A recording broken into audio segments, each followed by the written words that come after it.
welcome to a fresh episode of Carlton, people. In the flesh, fresh and in the flesh. Jordan Glick. Tez, pleasure to be here, Hello mate. Thanks again, for having me on. Hello again. This is take two. Take two it is. Where are we? We are here at Blitz Bar in Chapel Street, my third store. I have two more in Glenfair Road, Malvern, and Church Street, Brighton. Open this one on Wednesday, actually. So pleasure to have you on the opening week, mate. First time doing an interview at the Blitz Bar? It is, yes. Great. It's an honour. What a privilege, mate. Privilege myself. We are here. It's Carlton, people. You've been in the Blue Abroad community for a while. I have, yeah, since 2018, mate. OG. Wow. Yeah. So you were like watching while I was like sitting in the street in Tel Aviv. I was, yes. Boulevard, people walking up and down. Yeah. Wow. Yeah. It's been a good journey, and we're here to document your story. A very, very unique story. It is, yes. Probably a Blue Abroad first, I reckon. I think it's an exclusive. It is. Can you explain to us how you became a Carlton supporter? Yeah, so I was born in 2000. Up until 2008, I hate to say it, I went for the filth, I went for the pies. How? My old man and all my siblings go for Collingwood, so like as you do, you always make your son go for the team that you support. And then 2008, so my dad, his group of mates, he's the only Collingwood supporter, and he's got about 6 close mates, they're all Carlton. And he was telling me about how, you know, back in the day in the 80s and 90s when Carlton were in their prime, he used to get bullied at school all the time to the point where he would like cry and like. Oh wow. I feel like the rivalry's still big, but I feel like it's nowhere near like that today. I feel like back in the 80s and 90s, even my grandfather told me it was like, there were like punch-ons, there was like full on. It was they were like playing in finals as well. Yeah, they were. Like, we don't really we haven't seen that in this. It was 95 was the last final, yeah? The last time we played them in a final? Yeah. I don't know, maybe 1990? I don't know. The audience can let us know. Well, that actually goes to show the generation that we're in, that we don't remember the last time we played them in finals. So yeah, 2008, I was on a Passover program with like all my close family friends, including some of his mates, and they thought it would be like a funny prank to try and get me to convert from Collingwood to Carlton. And back in those days, man, we were horrendous. That was like the Murphy and Gibbs era cruiser. We got all the pick ones, and we were just like the Great White Hope. Great White Hope, exactly. And I was a pretty big Collingwood fan at the time. Absolutely hated Carlton, and it was actually Carlton Collingwood that weekend. It was, I think, Sunday night in April. I remember the game so vividly, and we made a bet that if Carlton won, I'd convert to Collingwood. But if Collingwood won, convert to Carlton. Sorry, I'd convert to Carlton from Collingwood. Yeah. If Carlton won, and if Collingwood won, there was this Nathan Buckley memorabilia that I really wanted. He retired in 2007. He was like my favourite player when I was like born up until 7. He was a great footballer.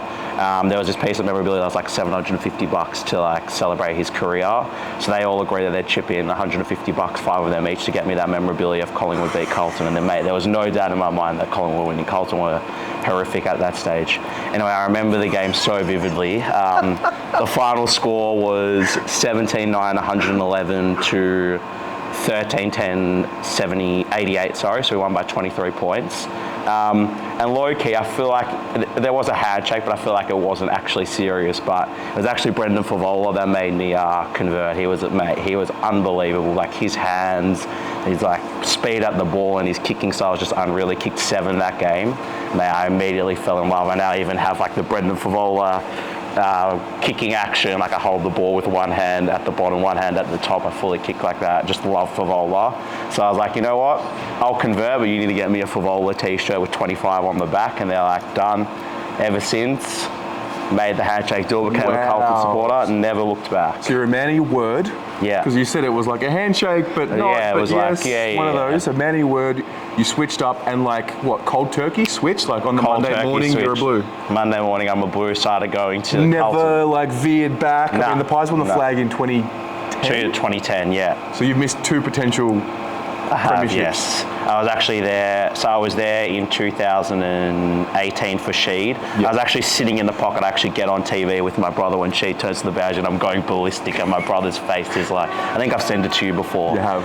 And my brother's face was just like, oh. And then I was there for 2023 seeing Pies win. That was not a fun day.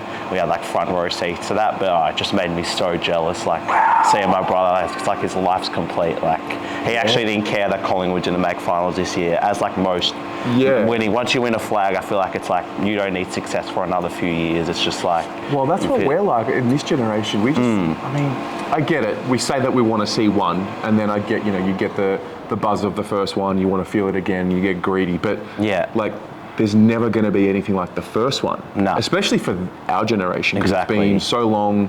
It has been. Our whole life we've watched 2, 3 final, 4, like less than 10 I'll never forget quarter time of the 2023 prelim final. I messaged my brother going, "It's happening, mate. It's fucking happening. It's going to be Carlton Collingwood." And I had like this moment where like almost a sense of guilt that I did not want it to happen because I could not imagine if Carlton lost that. I would never forget it for the rest of my life. It would be absurd. Like, especially coming off the year before where we've just got knocked out.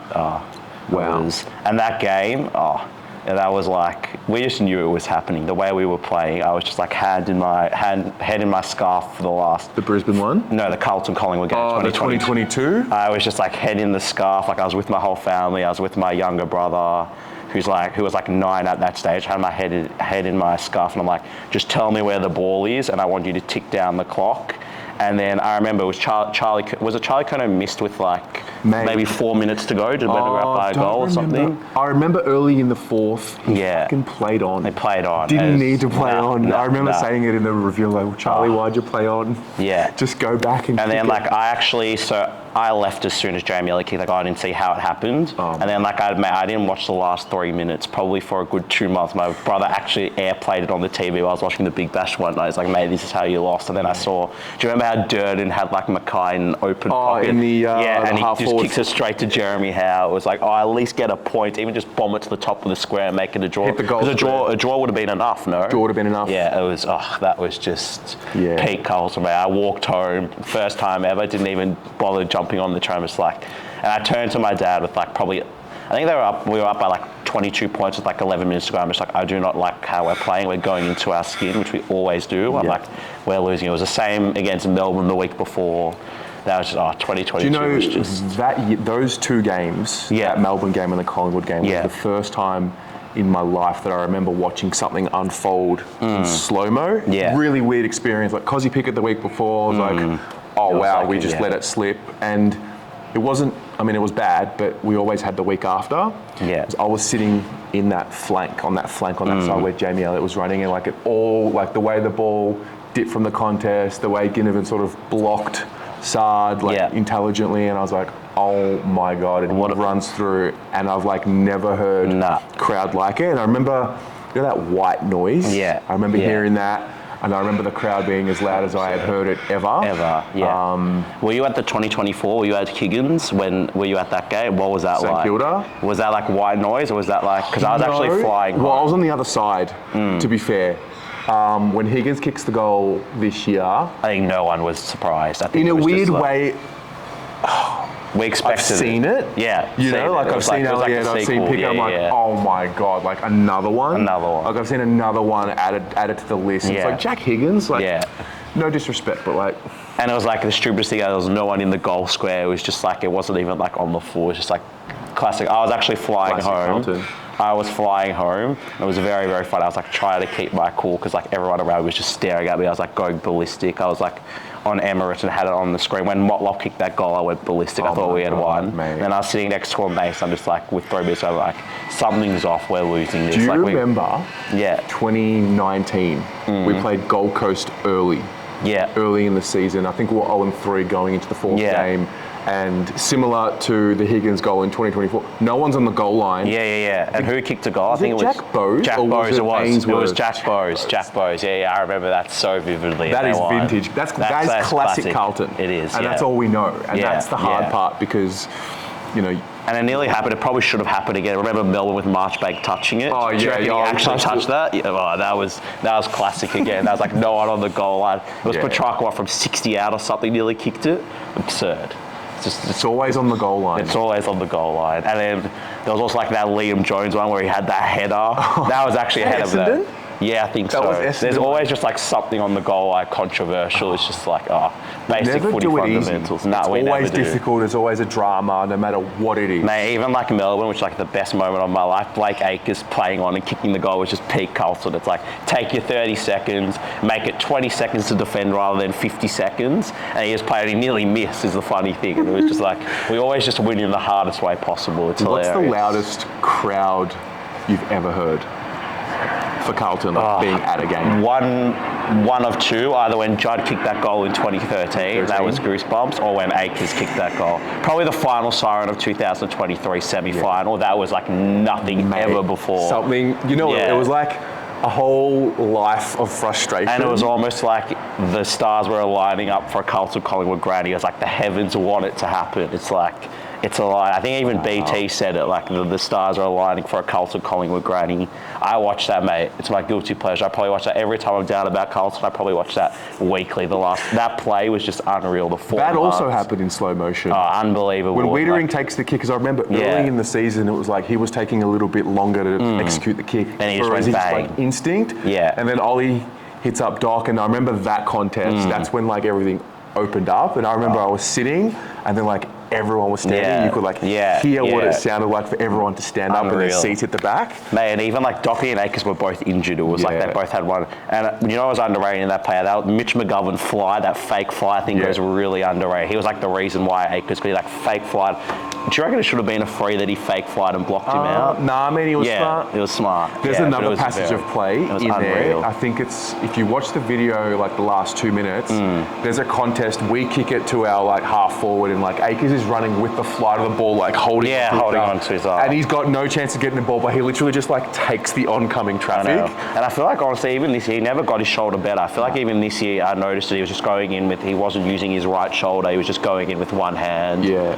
Hopefully he gets surgery on it and it's 100%. Hopefully. But when we're filming this, end of 2024, at the moment, Charlie, Acres and Corey Durden are the only three that have like had the off-season. Well, I heard Charlie, I actually saw an article, Charlie says he's feeling 100%. Yeah. So hopefully. The reconstruction. Yeah, I feel like it was a syndesmosis. There's no way he was out for 6 weeks with just an ankle roll. It had to have been something that the club wasn't saying. Yeah. Well, speaking of, what have you watched from, growing up and how it was back then and 10 or so years later, like, I mean, we're now living through this next decade of memory. It's a bit of a weird feeling being like we should be in the top 6 and contending when we've been like, bottom 4 our whole lives. So disappointing.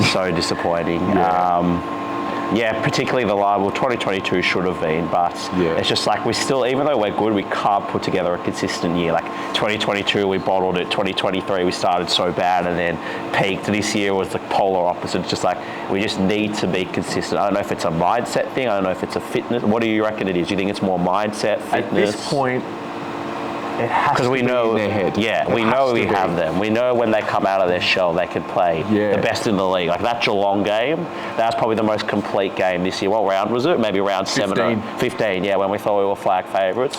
That was easily the most complete game of footy I've seen in my 20. So that was the hard thing for me because that night, like I'm always optimistic and I know I can get carried away and that's fine. But that night in particular, on the fan cams, there are people booking tickets, flying in from Italy, from Thailand, from the UK, and like the generation before who had seen the flags, they were saying, no, this is it. I know. When it happens, you'll know. And I'm like, okay, we just beat Geelong by 10 goals. Like, who was it? It was Joey Adawa. He was so confident. God. He was like, we won the flag, I'm bored. Like, just take us to September. We all thought that.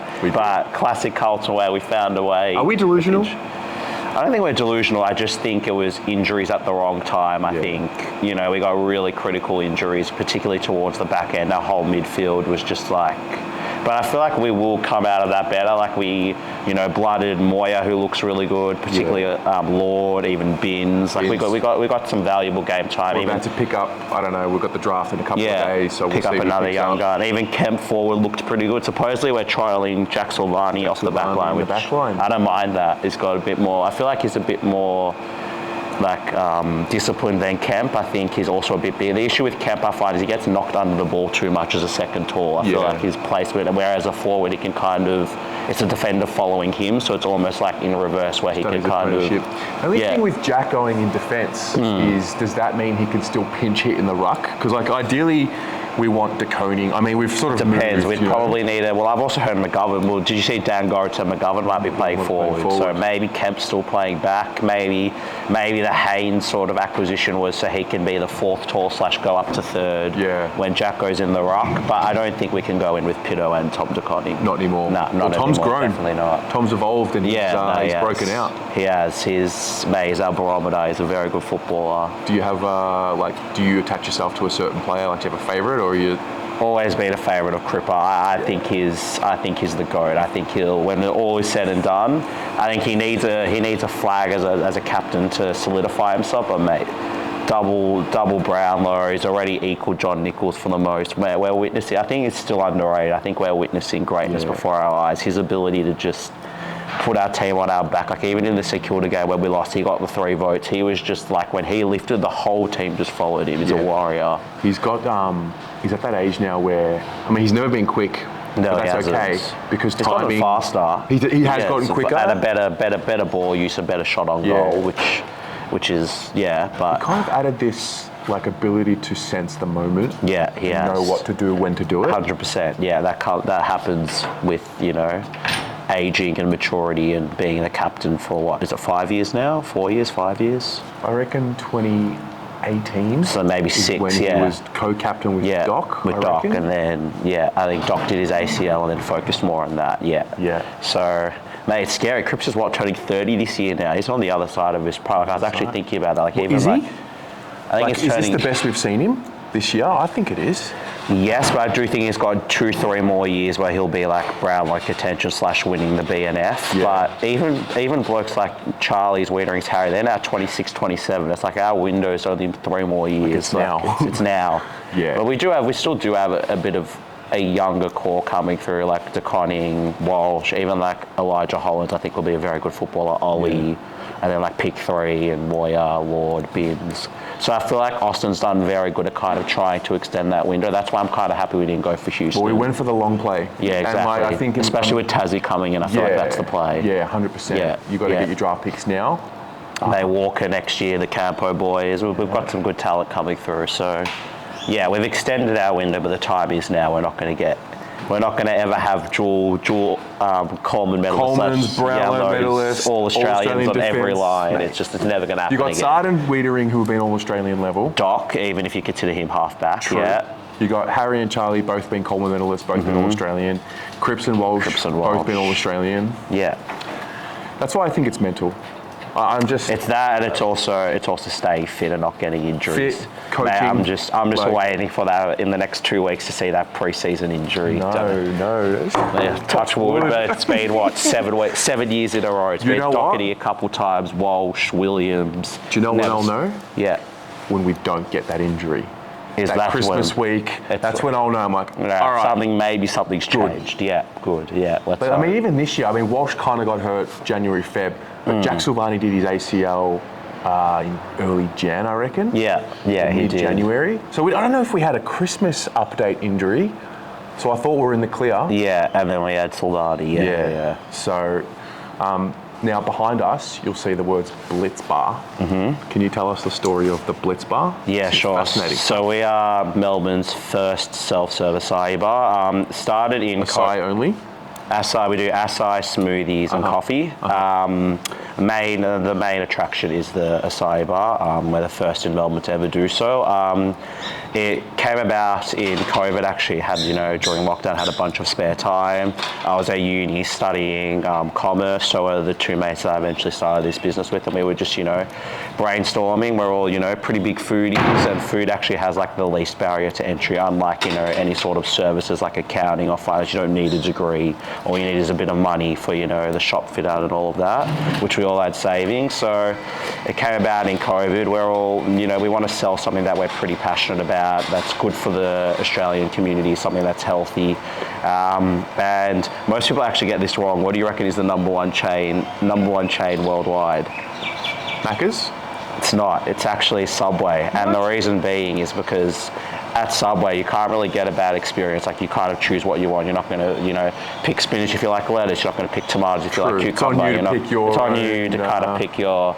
And then kind of from like a business perspective, the one thing that you can kind of compromise on is wages. Like, obviously, once you pay your rent, you can't go negotiating your rent with suppliers. Obviously, there's just like costs raising through the roof with, just like the higher cost of living. You can't really negotiate that. So the one area you can kind of compromise on without sort of, compromising the service is the wages. And like, because our model, unlike a cafe where you need to, you need someone to sit you down, you need someone to serve you, you need someone to cook you your breakfast, you need someone to make your coffee, you need someone to check you out. There's like, all different stuff. Ours is kind of like A to Z, where like, we don't need more than 2 or 3 staff at a time, which is like quite a bonus for our model, kind of similar to Subway. And that's why they were able to be, kind of like the #1 chain in the world, because it's a higher profit margin and better cash flow to expand rapidly. So far it's been pretty good. We opened our first one, so we signed our lease in Malvern mid 2022, got that one open start of 23, and then opened our Brighton store December last year, and now we're here in our brand new Windsor store, which opened 5 days ago. Wow, this is Chapel Street. Yeah.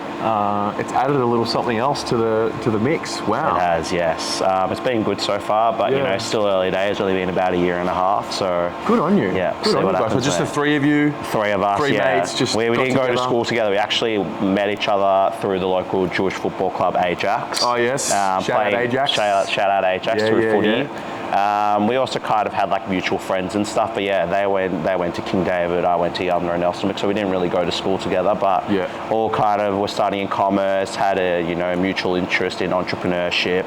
All our fathers own businesses, so we kind of have that drive in us. Yeah. And we want to kind of break that sort of realm of 9 to 5, going straight from uni to 9 to 5, kind of being our own bosses. So I mean, so far so good. They're really enjoying it, and we'll see what happens, man. Wow, it's in the family though, isn't it? Got the Glick Bakery. That's exactly. That's ever since I was about 10, I was working at Glick, started serving customers. First job at 10 years old. Yeah, wow. My grandfather, that was out the back, I can't remember, my grandfather said I wasn't allowed to serve customers until I was above the bench, which was when I was about 12. Fair enough. I've been serving customers for about 6 years at the Balaclava store, so got the hard work ethic from my grandfather. He works literally every day. Really? It's been good so far. We'll see what happens, mate. No, that's incredible. It's, I love it. I love seeing people build something. Yeah, you too, mate, with this.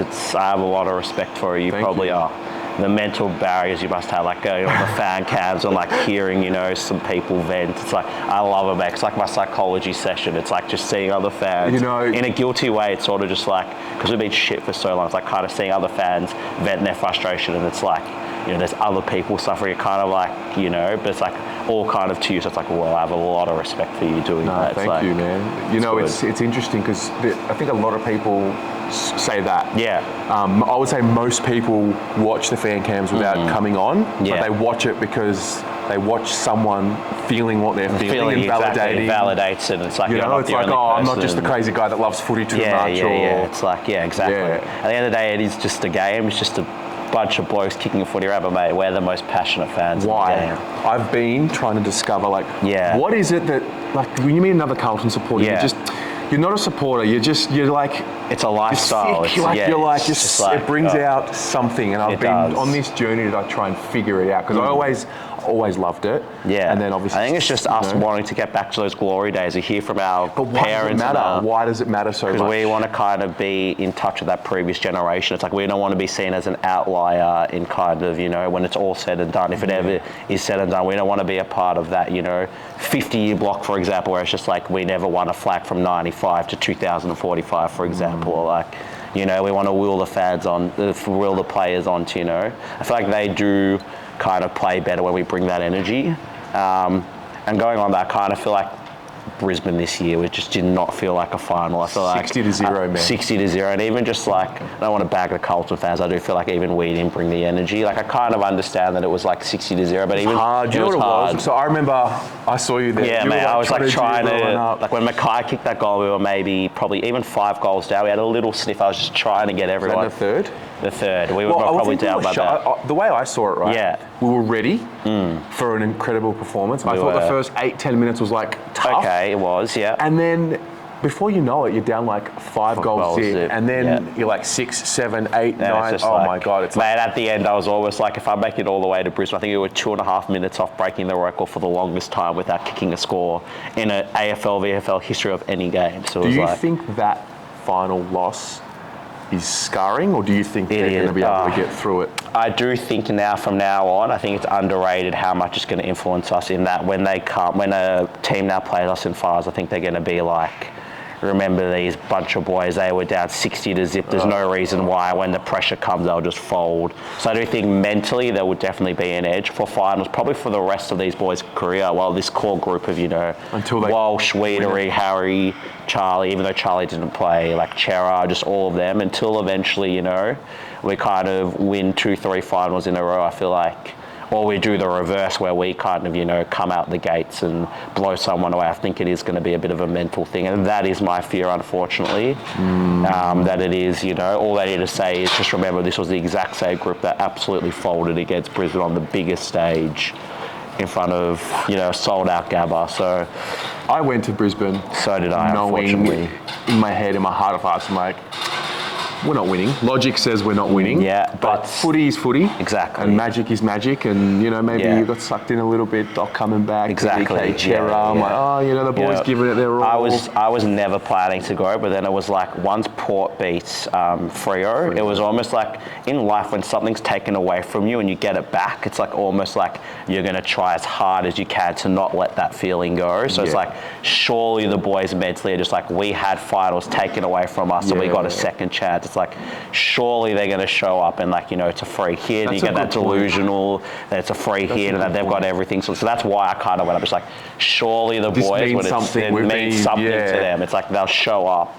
And I kind of, regardless, I was kind of ready for, a loss. That's why I went up from like Thursday to Monday. I kind of made a holiday from it. Still went to the beach, still went out. Yeah. Mate, Brisbane Vegas is actually a really good spot. I love it. Fortitude Valley is it. More so than Gold Coast. I love it. It's popping there. So it was a good trip, bar the 3 hours that actually went to the pre-game function. Charlie was there at the plow-in. They had Charlie came to speak. I went to the president's function as well. Yeah. It was a nice day, but even just starting to conning was just so cocky. I feel like they were just thinking yes, we all knew he was maybe 50% match fit. They probably thought, hopefully we're in it at halftime and he could be that X factor. But surely you kind of do it in reverse. It's you start him there, and if he runs out of gas, you sub him out, and hopefully we're still in the game and the other fresh player can do, because he is our barometer. He's our most important player. Yeah. And we clearly realised it was wrong. We subbed him off mid-second quarter when we were 60-0. Kennedy off. Yeah. It probably made sense just from a balance sort of perspective. I feel like we did need Pito if he wasn't match fit for that second rock. Yeah. And it was just unlucky that Kennedy was kind of that third forward / pinch hitting in the middle. So it kind of made sense from a balanced sort of point of view. But I feel like surely you start to conning on the field, and then you either play him forward, one out in the goal square to manage his game time, or you sub him off. That just reeked of cockiness. And even just yes, Doherty was a feel-good story, but come on, mate. You're not going to be match fit without playing a game, or at least if he had a few scratch matches, sure, but it was his first game back. There was no way. And a final. And I understand that he's the ultimate professional, and he's but at the end of the day, he's not going to be out of touch, unfortunately. He hadn't played since. Did he even play around 23 in the last game in 2-3? No. In this year? No, in 2023, did he play the last game? He was in, he was in the semi-final, but he did pop his shoulder, I remember that. Kicked a goal, popped his shoulder against the... I remember Sydney kicked that first goal. Oh, the D's, that's right, earlier, maybe in the first or second. It fully popped out, and then maybe he kicked that match-winning goal. But I'd see the perspective, against Sydney, I remember he kicked that opening goal and we went up and about. That was just Doc, you know that? So that was our first final with this group. I was like, they're probably going to be nervous, they won't start well, but then Doc, Charlie. That was great. You know what the lesson is? Yeah. we have to play finals at the G. We do. Put yourself in a position to play your finals. Finish top 2. Yeah. Or top 4 is a non-negotiable next year. I really think we just need a consistent year. We constantly have a habit of, to be fair, the first 15 games, imagine it, not turning one loss into 2, 3, 4, 5. Yes. But we did that at the start of 2-3 and then got better. We did it at the start. At the start of 2-3 we lost a lot and then got better. Start of 2-4 we continued the 20. Mate, can you imagine if we could culminate the second half of 23 and the first half of 2-4 into 1 year? Together. The flag would just be just do it. Can you just picture it? Like, we win it. Yeah, and like what Voss and Cripps lifting that cup. Oh my god, mate, that's just going to be. For sure, I'll cry. Oh, for sure. It'll just be like. There's too much that's gone on. There's too much heartbreak. There's too much emotion. And of anyone, Cripps deserves it. Like he's just. Cripps what he's done for this club, he could have pissed off ages ago for money. I'm sure. You know, West Coast of Freo were throwing the checkbook at him. Did you think he was going to go when that was all going down? What year was it when 2021. 2021. I don't remember that. I kind of, because Cripps is my favourite player, I just didn't want to listen to it. So I don't really remember. I kind of blocked it out. But I think he was the captain of the football club. I think he wanted to stick it through. So he's a great man. Would have changed our entire group's energy. 100%. He's an important part of it. And wow. So 2025, you reckon? Yeah. Like, I haven't done any previews for the year, but like early days, what do you? Well, we got a very favourable fixture. We do. We normally do. No excuses. No excuses. No. Playing West Coast and Richmond twice. West Coast and North Melbourne twice. Even Essendon twice, I think. Essendon twice. Collingwood twice. Port. All of those, out of all the people that we play twice, we should be winning minimum 10 of those. So I'd like to think if we continue that throughout the year, hopefully we can get to about 16 to 18 wins, which is enough for top 4. I'd love to see us finish top 2. Yeah. It just does kind of worry me that the other teams around us, like your Collingwoods, your Hawthorns and your Geelongs, got some good players, and we are just stuck with pick 3. But hopefully there's natural development that this Sydney bloke that's coming over kind of keeps the boys fit. Like we can get back Walsh and Ches of 23. We need to bring back Skinhead Chera, mate. We need to bring back 100%. We need to bring back Prime 2-3, Gary Ayres, Walsh. Like that would just change our midfield dynamics so much. I'll tell you what, if we can get even minimum 10 players playing every game, available for every game. I think that even like Motlop, we need Motlop together. Like our small forwards were abysmal last year. Even I like Williams forward if he can stay. I feel like he's a good mid-forward connection. He's probably our best kick inside 50 in the team. So we just need those sort of key cogs to Conning, even Touchwood, just like all those boys. We just need them to stay injury-free. And I feel like every flag team gets that. Like Brisbane this year, I feel like was an outlier, but they did blood like Lowman and found some good. Well, they lost Coleman early in the year. They lost, and then Zorko became was he all Australian? No, he was close to it. No, I think he was. Yeah, he might have been actually. They lost Link McCarthy as well. Lowman blooded. Like, I feel like we kind of got that in glimpses with Lord and Moyer, hopefully, but. Yeah, we just need, outside of them two, which they found replacements, like they're just every one of their important players, like both their tools in Danaher and Hipwood practically played every game. Neil played every game. McCluggage and Dunkley played every game. You just need your key players out there. So 100%. Hopefully this Sydney bloke can keep them all on the park. Hopefully Touchwood there's no pre-season injury as usual. And I don't think 2025 will be our year. I think we do need a unfortunately tinker with the game plan. I think our game plan just being particularly around contest and pressure isn't the way to go. I think in the modern game that is non-negotiables. I think we need to It starts there. That should be like what you build it off, not our whole game is based on contest and pressure. We need to kind of adopt almost that Hawthorn style, more direct corridor footy, more fast ball movement to utilise Harry and Charlie. Mate, if you get that fast to them, they're either halving the contest or getting it one out and marking it. Yeah, just need one-on-ones and fast. Yeah. So hopefully, I think 2025 will be tinkering the game plan and the flag will be ours at 26, but that's probably the delusion in me. But that's my prediction. I reckon this year, hopefully finish, I'd like to think 3rd or 4th, and please it is either like a Geelong or a Collingwood, so it's at the G. Yeah. And hopefully we win one of them and make a prelim, but we'll see what happens, mate. Amazing. Well, mate, thanks very much for Thanks your for having me, mate. support of the channel. Appreciate from the it. beginning. Good luck with the Blitz Bar, and Appreciate it. this has been Mate, your pleasure episode of as Carlton always. People. Thank you so much.